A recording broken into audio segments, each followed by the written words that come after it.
What a way to come back to work. I was in New York last week supporting my friend Donald Trump. You know, he's... This poor guy, it's like you can't have an affair with a give her campaign money to shut her up anymore. It's not fair at all.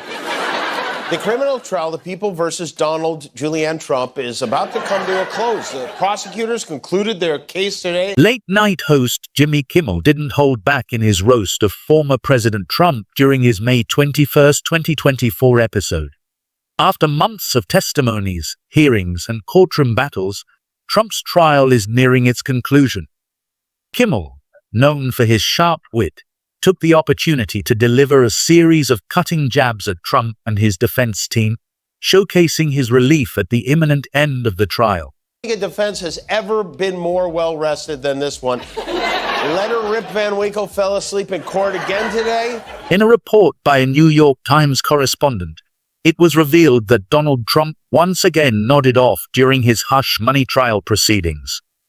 This latest incident of dozing off in court highlights the ongoing saga of Trump's legal battles and adds a surreal twist to the already high-profile trial. He tweeted, "It appeared Trump was fully out a few minutes ago and just woke up. His head was tipped back so far he would have been looking at the ceiling when he opened his eyes." Despite the familiarity of Trump's courtroom napping becoming somewhat stale news, Jimmy Kimmel remained incredulous at the demeanor of Boar Trump during his hearings as the criminal defendant. Clearly unimpressed, Kimmel was not about to grant Trump any leniency.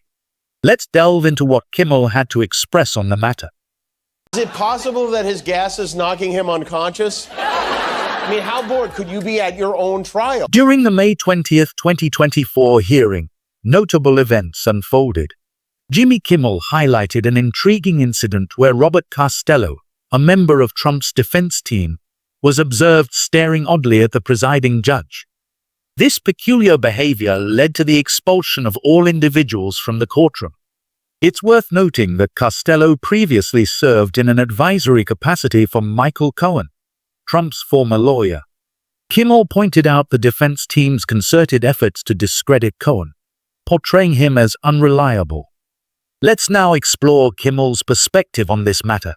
Michael Cohen, Trump's lawyers, they've been working to paint Michael Cohen as a sleazy liar who's hell-bent on revenge, while conveniently leaving out the fact that Trump used him as his own personal Venmo. And Cohen was on the stand for 4 days testifying against Trump. Reflecting back to the time when Stormy Daniels received $130,000 in hush money to conceal her affair with Trump, it was Michael Cohen who facilitated the payment, acting under the former president's directives.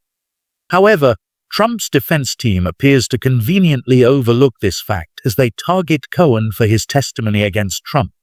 Now, let's pivot to a lighter yet amusing anecdote involving Michael Cohen during his tenure under Donald Trump's employ.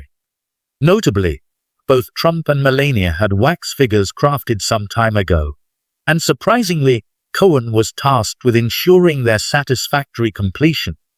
While this responsibility may seem incongruous for a lawyer, it's emblematic of Trump's penchant for delegating peculiar tasks.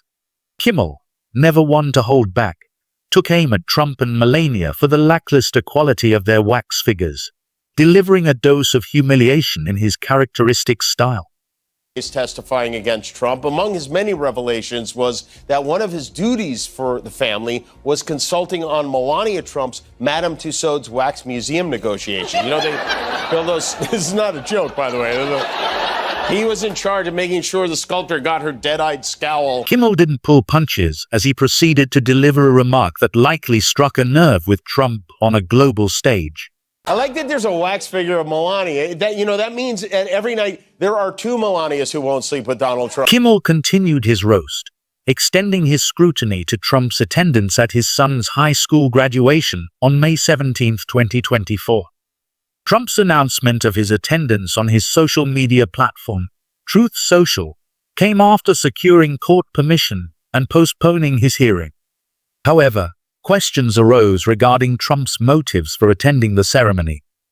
No court on Friday because so Trump could go to his son Barron's high school graduation. Remember the one he was screaming about, saying the judge wouldn't let him go to his son's graduation? Well, he was allowed to go to his son's graduation and almost immediately fell asleep there, too. He sat down, closed his eyes. He said, "I don't wake me when they get to the letter T." As Trump made his way to the graduation ceremony, he took to Truth Social to share his thoughts. In a post, he penned, He wrote, "Going to Barron's High School graduation. Great student, wonderful boy, very exciting, DJT." What a beautiful fatherly post. Isn't that so personal? It's like what you would say to your schnauzer after a graduated obedience school. What a wonderful... Among the snapshots captured at the private graduation event, some revealed Donald Trump sporting rather perplexing facial expressions. Notably, one image depicted Trump alongside his wife and her father. Jimmy wasted no time seizing upon these visuals as prime material for his roast. He began with a critique of this particular photograph. A lot of photos of the proud parents. 54-year-old Melania spent the ceremony wedged between her 77-year-old husband and her 80-year-old dad, dressed like a gondolier in mourning.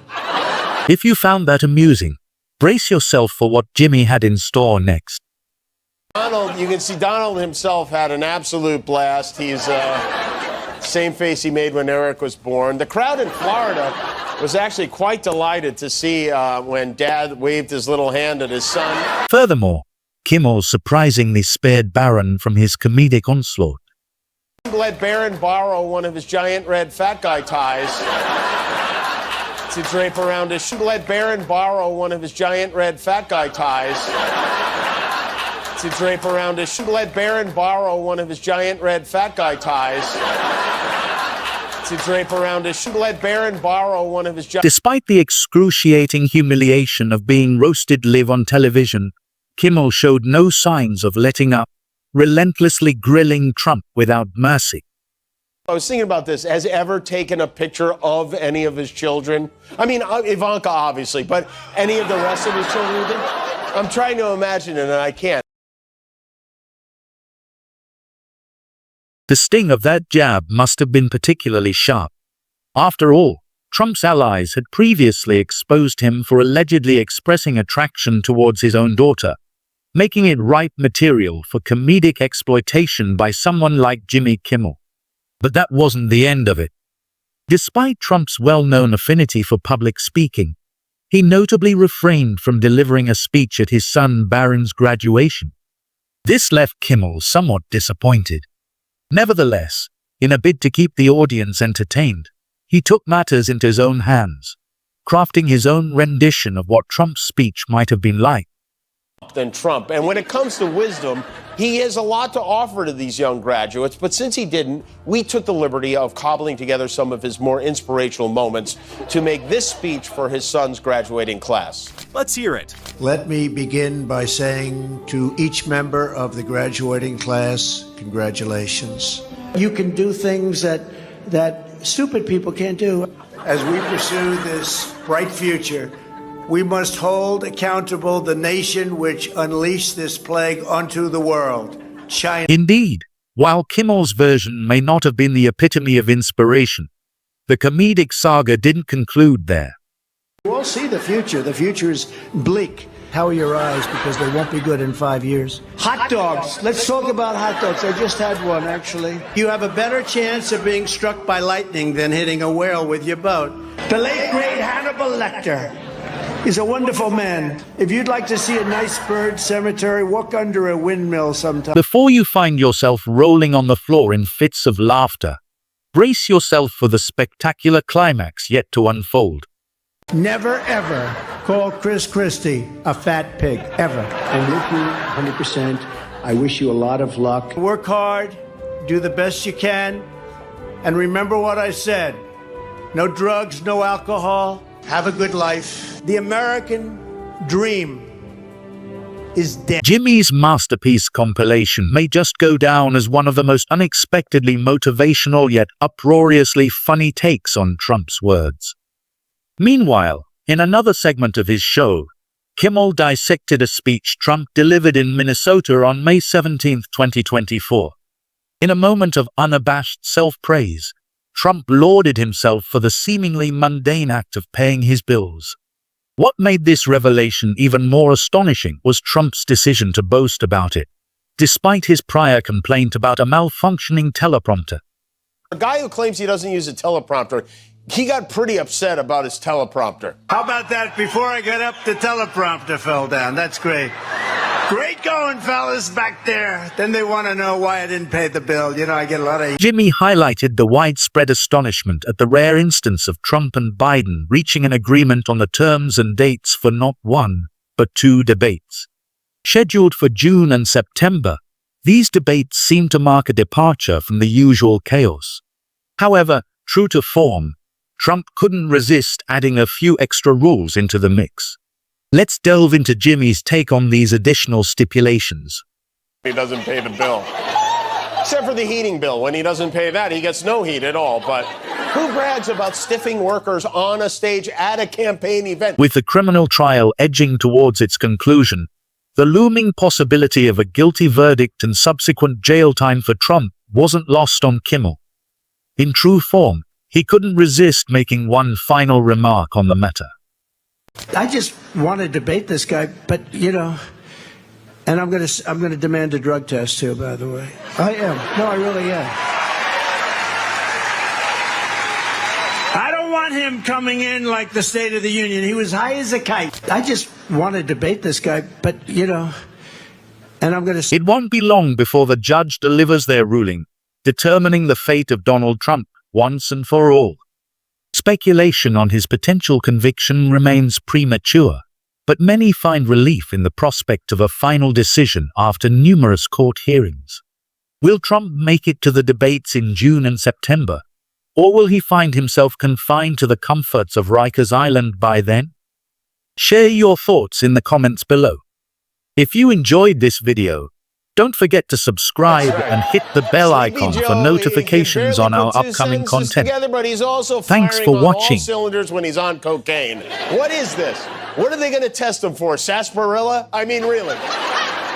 And are we to believe that taking drugs makes one a better debater? I don't know if any of you have any experience with drugs. Well, from what I've gathered, that is not usually the case. Trump might not have to worry about any of this because he could be locked up on Rikers Island for the debates. It's a real possibility.